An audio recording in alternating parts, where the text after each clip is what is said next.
Section 1.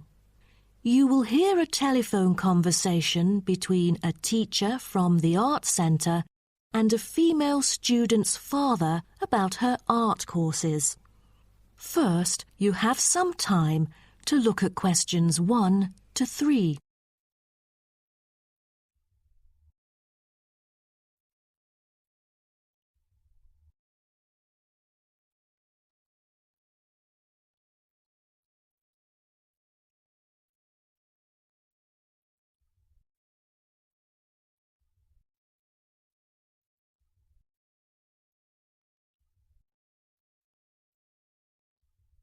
You will see that there is an example which has been done for you.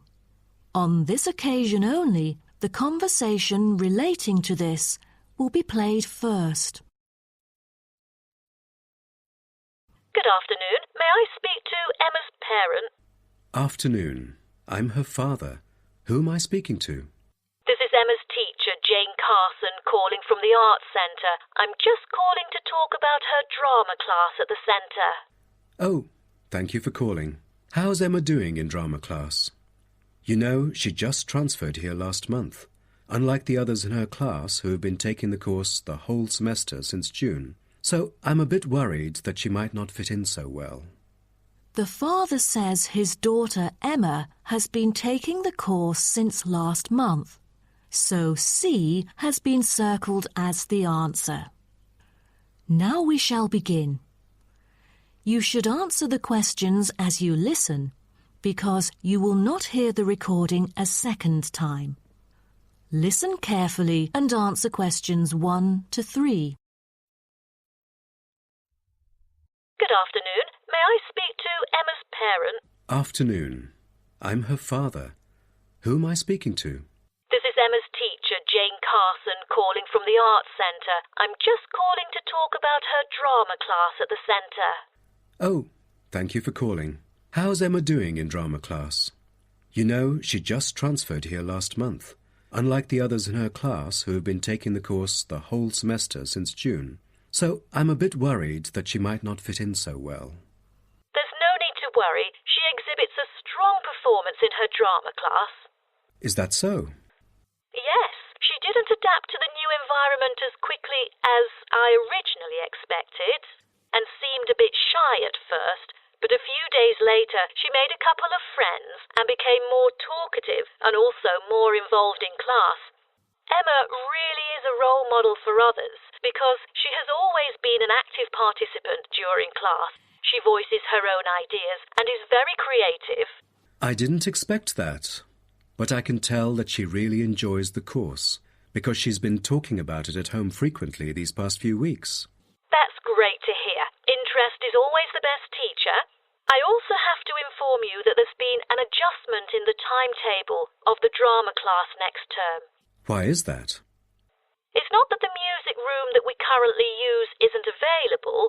As there are too many enrolling for the coming semester, increased class size means that space is limited to house the whole class. Also, the new classroom we use is not available during the current time frame, so I'm afraid we have to change the time for it.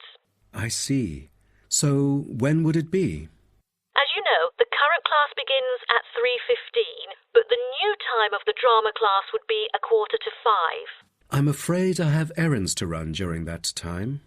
On the other campus, the class still begins at 3:15, but for the campus Emma goes to, it is the only time available for drama class. Oh, I see. I have to make adjustments to my course schedule then. No problem. Before you hear the rest of the conversation, you have some time to look at questions 4 to 10.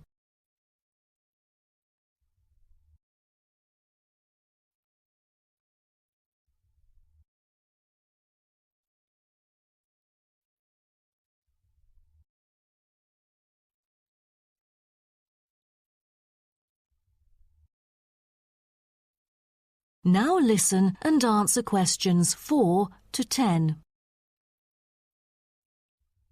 Miss Carson, I'm thinking about signing Emma up for another art course. I'm thinking about dance class. Dance class is a a popular course here, a great choice for a child to shape up and have fun. But unfortunately, it is oversubscribed at the moment. I have to put you on the waiting list. That's too bad. What else can I choose from then? Could you give me some advice? Sure. Emma could take singing class as well. This would improve her musicality. Sounds good. When is that?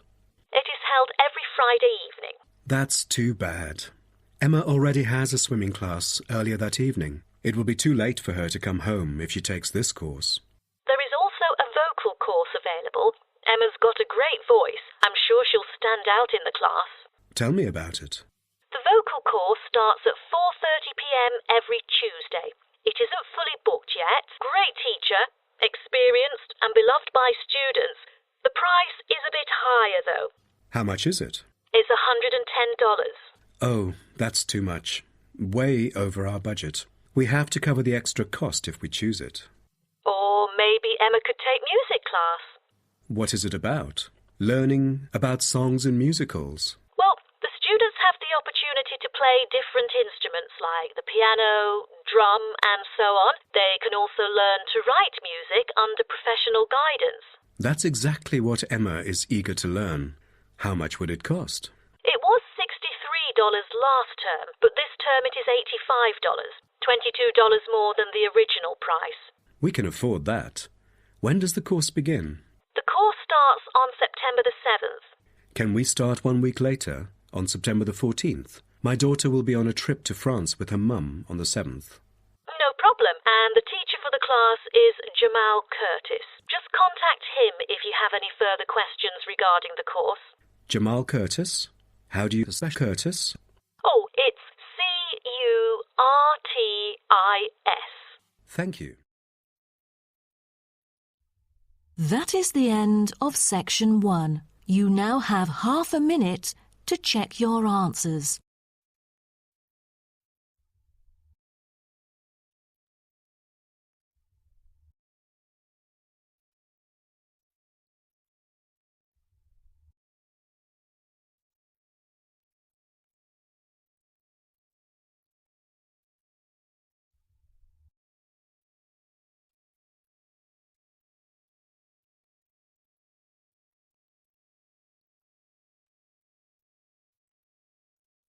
Now turn to Section 2. Section 2.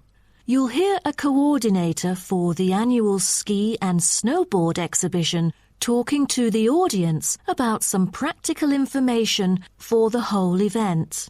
First, you have some time to look at questions 11 to 15.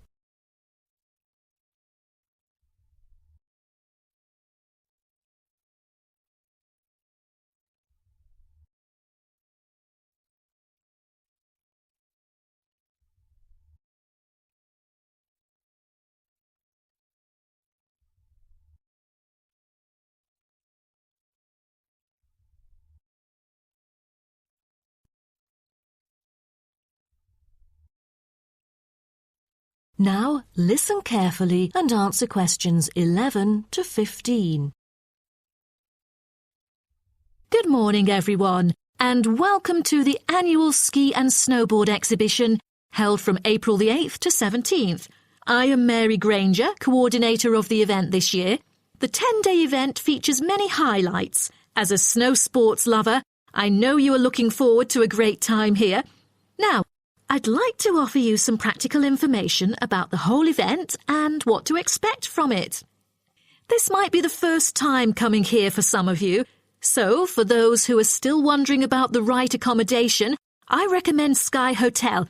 It has its own health and sports clubs, just like most of the hotels here, but I love it because of its incredibly cosy beds, which guarantees good rest after an exhausting day of exploration. If you haven't brought your own equipment, like poles, boots and skis, they are available for purchase or rent at Ski Set or Snow Rental. The exhibition this year provides a colourful look into the history of skiing and an inspiring peek into the future prospects of the sport. Apart from the fascinating photo exhibitions and the most up-to-date skiing gear like always, this year we have added 4 computers which can imitate the process of skiing. ensuring the same physical activity and sensations that appear during the skiing process on downhill slopes. But I have to warn you that it might be quite time-consuming to line up for the free trial experience. Many have posed the question as to how to enter the skiing and snowboarding competition. Well, rather than filling out the back of the entrance ticket or bombarding the committee with emails, the most effective method is by checking out the exhibition newsletter delivered every month for availability. At the most beloved local event, the exhibition has also drawn attention from the press. Last year, massive media coverage was on the worrisome amount of snowfalls. In order to avoid the same predicament, several artificial skiing slopes have been built. With more participants this year, we have lowered the entrance fee, which has been widely reported to local newspapers. A bonus for our participants is the ski programme. It offers a wide variety of lessons and sessions with qualified instructors, ensuring that all ages and abilities are catered to, from the first-timers to seasoned amateurs.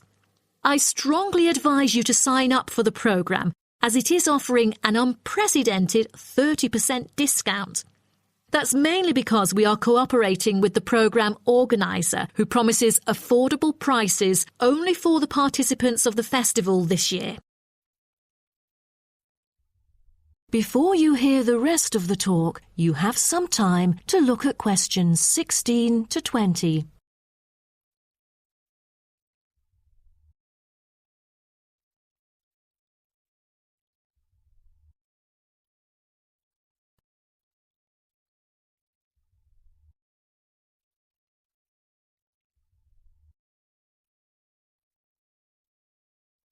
Now listen and answer questions 16 to 20.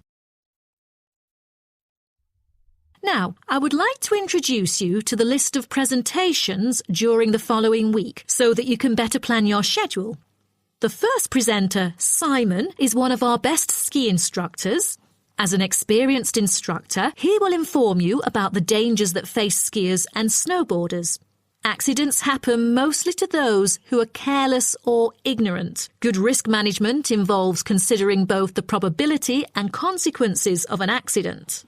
The next speech, titled Solution, is given by Jamie Kurt. A list of problems may occur to novice skiers and snowboarders, so he is going to offer useful information for first-timers on choosing the appropriate gears, the right dress code, and ways of protecting your skin. For instance, some of you may have rented the skiing equipment, but rental footwear is notoriously uncomfortable. Then, Jamie will provide instructions to help make your footwear fit better. The third speech is about a documentary introducing skiing and snowboarding and the difference between the two sports. It also depicts a group of snow lovers exploring new slopes with breathtaking views. The director, Andy Fisher, will be there, addressing the whole shooting experience. The fourth talk is about the tricks of skiing, presented by Harry Tyson. It is most useful for those who have already tried skiing, yet still need more practice to master the sport. Harry will teach you how to turn more skillfully. A lot of people can keep their skis roughly parallel, but there's no point if you make it hard to work with and slide around out of control. Useful exercises will also be suggested to improve your parallel skiing technique so that you can tackle steeper slopes and enjoy yourself more. Jason Smith will be the last presenter, mainly addressing towards advanced skiers. He manages to apply snow climbing into skiing. Climbing in soft snow, you are floundering around. Walking becomes harder. So, a good trick during climbing is to maintain a wider gait, approximately shoulder width, so that you are more stable while walking. This works for skiing as well. That is the end of section 2. You now have half a minute to check your answers.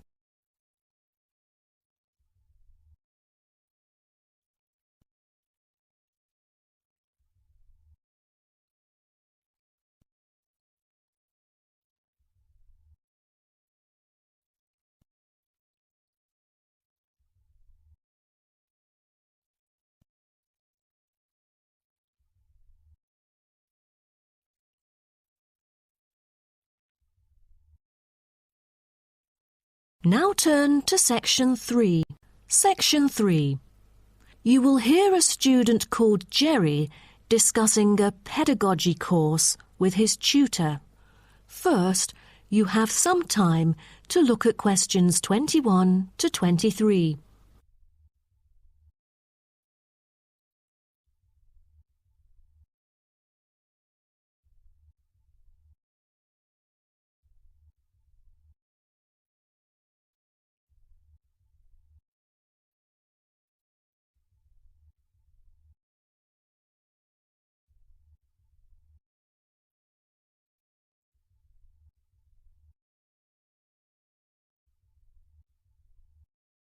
Now, listen carefully and answer questions 21 to 23.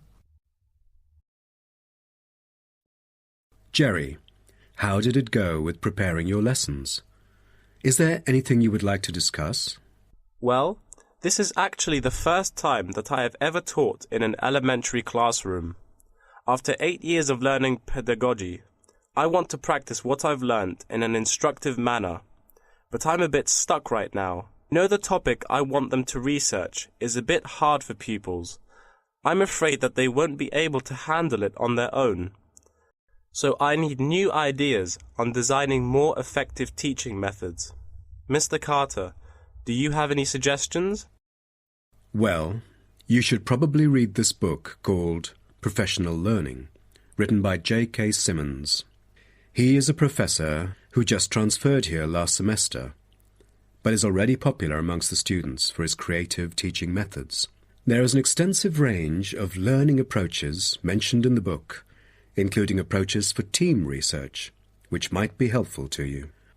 You mean dividing the students into groups to do research? I've never thought of this before. How does it work? Professor Simmons has already demonstrated how efficient this approach can be.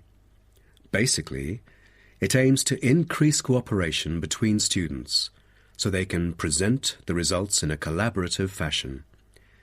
It helps them to develop their own voice and perspective. I'll check out the book as soon as possible. It seems I can borrow some of the essential concepts and work them into my course design. Before you hear the rest of the talk, you have some time to look at questions 24 to 30.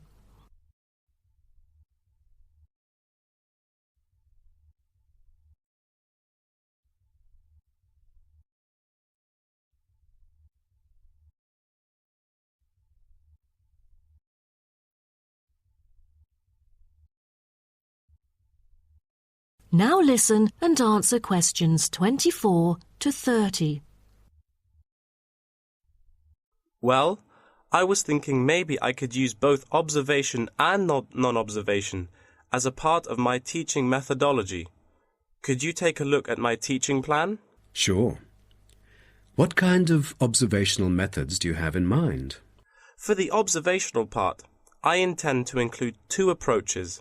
First, the pupils can assess each other's behavior. I feel that reviewing fellow students through criteria-based reference evaluation allows constructive feedback. It can also improve their understanding of the subject material. That's a smart move for a large class that would be hard to observe all by yourself. Also, you might want to get the feedback from several different individuals rather than just one. So how do you plan to carry out the peer assessments? Oh, every pupil will be required to write a diary, which includes group projects, presentations, and in-class discussions. They'll put down their remarks. I'll collect them on a regular basis, which can also help me see whether they can keep up or not. Good. What else do you intend to do? Besides that, I also plan to do video recording. I've already purchased a camera, just in case I miss anything important. I can go back and review their performances anytime I want. Would you record every in-class activity? No, I'll just keep track of an in-class simulation, which would require every pupil to fully participate. Students will act as members of a city council meeting, discussing issues like whether or not prohibition should be instated in the United States. This kind of teaching method is both inspiring and challenging. I can't wait to see how yours works out. Do send me a copy of the assessment afterwards, will you? No problem. So, what do you have in mind for the non-observational approaches? Well, my plan is to quantify the statistics. Numbers do not lie. It is the most direct way to measure their performance. See how well they've learned. Where does the data come from? I'll evaluate the test results, including the midterm, final exam, and pop quizzes, which would only take up about 40% of the overall assessment. Sounds like a lot of tests and assignments. Please remember that you don't want to wear out your students. Keeping them engaged is the key to efficient learning. Once they are exhausted, they just stop trying. Oh, I haven't thought about that. You are right. I don't want to frighten them with tons of assignments and exams. I'll make note of that. Thanks for the advice. I remember last time you mentioned questionnaires, right? That's true, but it is not for my students.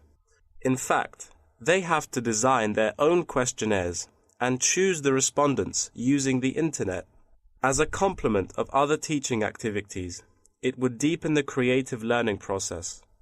Is that all? Oh, the pupils will have to conduct interviews of their own, and for this, they get to choose anyone they like, including relatives, friends, and acquaintances to answer the questions. Seems to me that you have figured out most of your teaching methods, but you still need to polish some of the activities. That is the end of section 3. You now have half a minute to check your answers.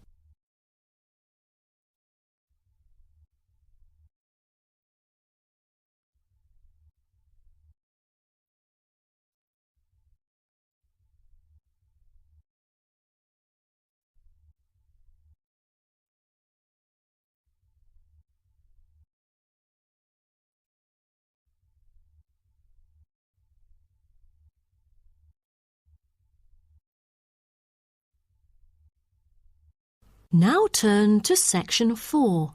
Section 4. You will hear part of a lecture about urban migration.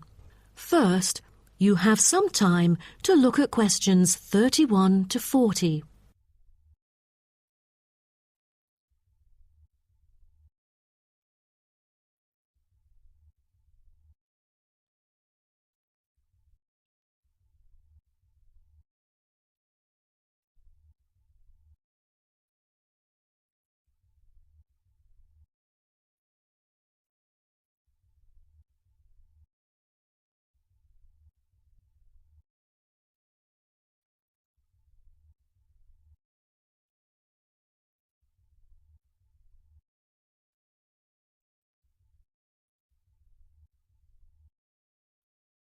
Now, listen carefully and answer questions 31 to 40. Good afternoon, and welcome to my talk on urban migration today.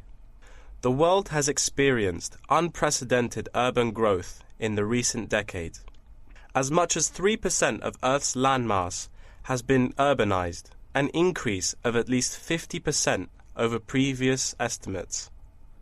Today, people living in cities already outnumber those in rural areas, and the trend does not appear to be reversing.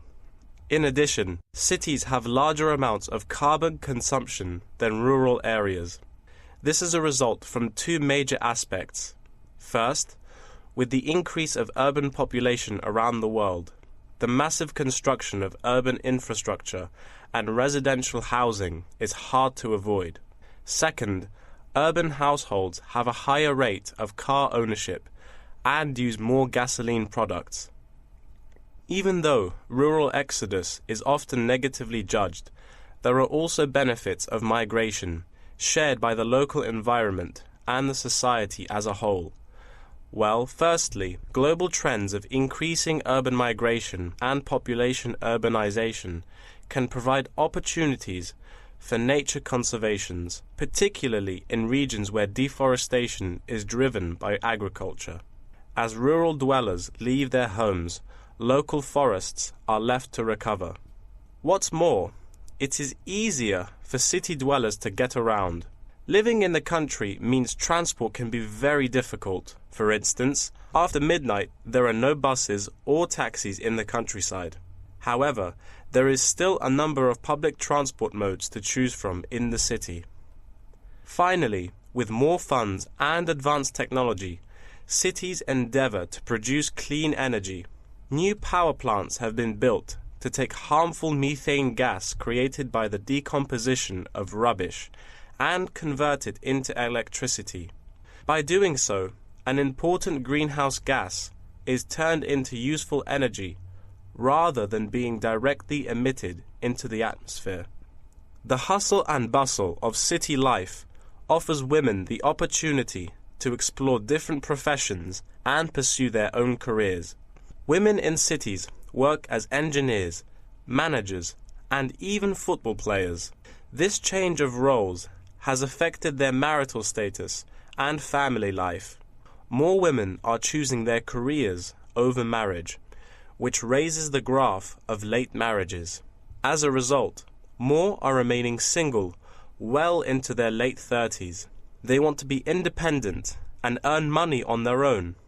It is also easier for them to get a promotion while working in the city. Women are slowly achieving wider participation at work, while in rural areas the mindset is still very conservative.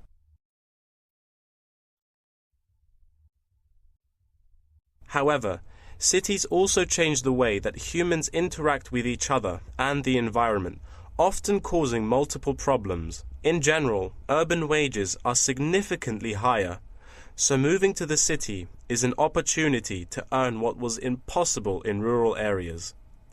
However, the wage difference is often offset by the higher cost of living and absence of self-produced goods, including subsistence farming. A sizable proportion of new corners attach greater importance to money and gradually abandon their former way of life, thus risking losing their culture. These new city residents are also faced with another problem. According to statistics, crime rates are significantly higher in densely populated urban regions than in rural areas.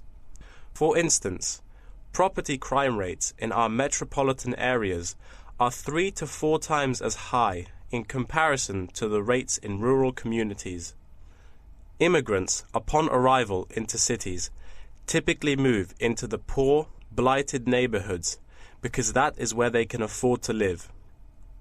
Crime in these areas is high and reflects poor living conditions, as these neighborhoods experience great levels of poverty. This pattern also occurs for violent crimes, which is much more common in large urban areas than elsewhere. In addition, traffic congestion and industrial manufacturing are prominent features of the urban landscape, which take their toll on the natural environment and those who depend on it. Air pollution from both cars and factory emissions affect the health of countless urban residents. Rural to urban migration can boost the urban economy. With a better economy, cities provide their residents with better welfare, but the concentration of services and facilities such as education, health, and technology in urban areas inevitably contributes to greater energy consumption. Another problem with life in the city is traffic congestion. It makes people late to work and thus stresses us out before we even get there.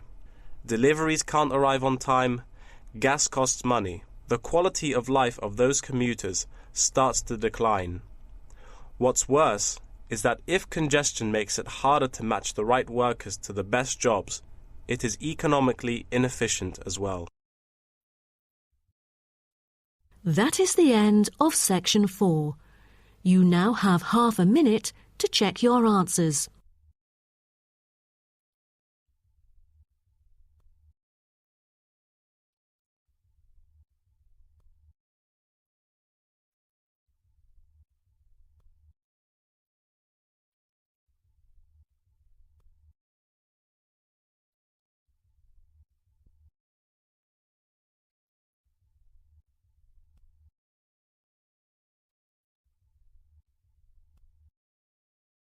That is the end of the listening test.